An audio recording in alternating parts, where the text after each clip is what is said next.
All right, ladies and gentlemen, thank you for joining us again at Edric Poon In Company, the podcast where everybody can inspire anybody. Now, this week we have a very, very special guest, as always. All right, previously I've known him from AirAsia, and now he's with EVOS Esports. Now, the dude has run his own businesses, he's done PR in the airline industry, and hell, now he's in esports. What can I say? Welcome to the show, Allan Phang.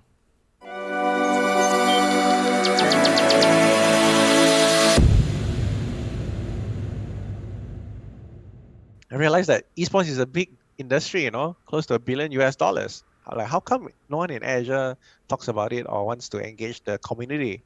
So I did a lot of deep dive, go to a lot of events myself, on my own free time, hustle lah.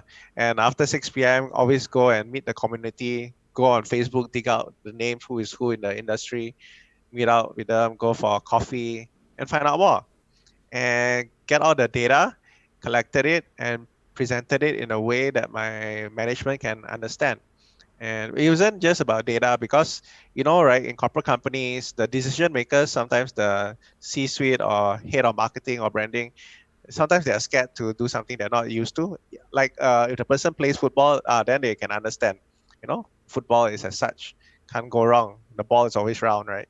So in esports, there's so many various, a lot of moving parts. So I did something which I used to do from paintball days. I did a jersey. So this jersey has your name, for example, Edric behind, yeah, like a football jersey. So I did an esports jersey with a big Azure logo and the sister company's logo. I spent about 1,000 Sing dollars, yeah, 1,000 Sing dollars. So one jersey is about 10 Sing.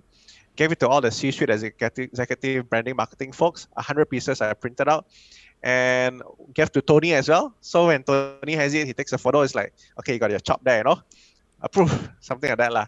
And next day, his other co-founder, Dato Kamarudin, called me up. He's like, hey, Allan, where's my jersey? I'm like, what jersey? The one you give to Tony yesterday. I'm like, oh shit, you give one boss, you better give the other boss. So I already stand by and prepare it because he thought it's a company thing, company initiative. He didn't realize it's actually a own initiative.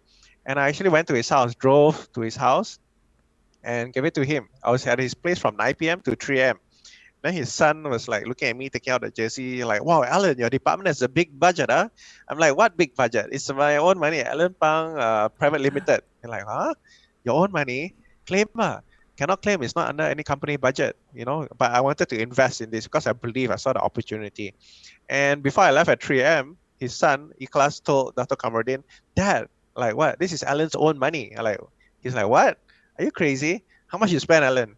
Come. And I said, cannot claim back, lah. He said, claim under company. He said, never mind, you claim under my budget, executive chairman budget of AirAsia. Like, oh, like, hallelujah moment.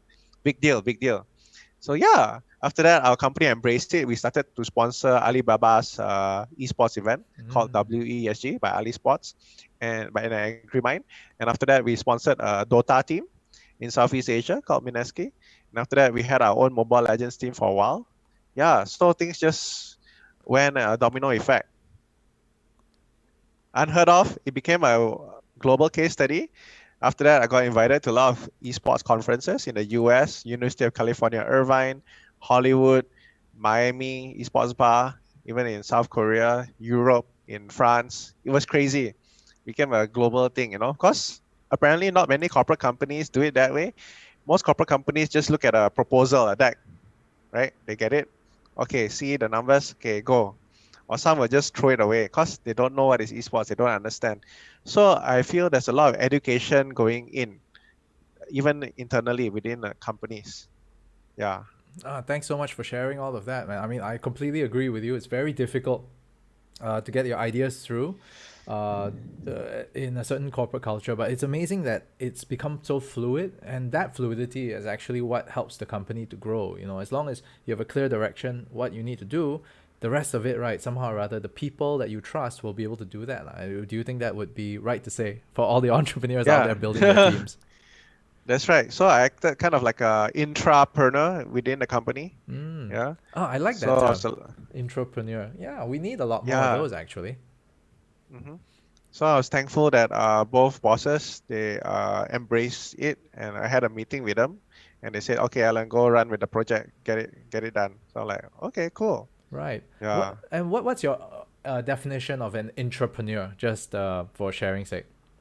Sure. So for entrepreneur is someone who's allowed to operate as an entrepreneur would, but within the confines and within the parameters and within the areas of scope, nature of work, without going out of bounds within the company's boundaries. Yeah. Ah, So okay. you're allowed to like operate within a circle. So I managed to like work closely with our branding team, our marketing team, our social media team. So I get to utilize the resources that the company already has. So it's not like a high risk thing where, oh, you got to apply for a few $1 million project kind of thing. You're utilizing current assets that the company already is using.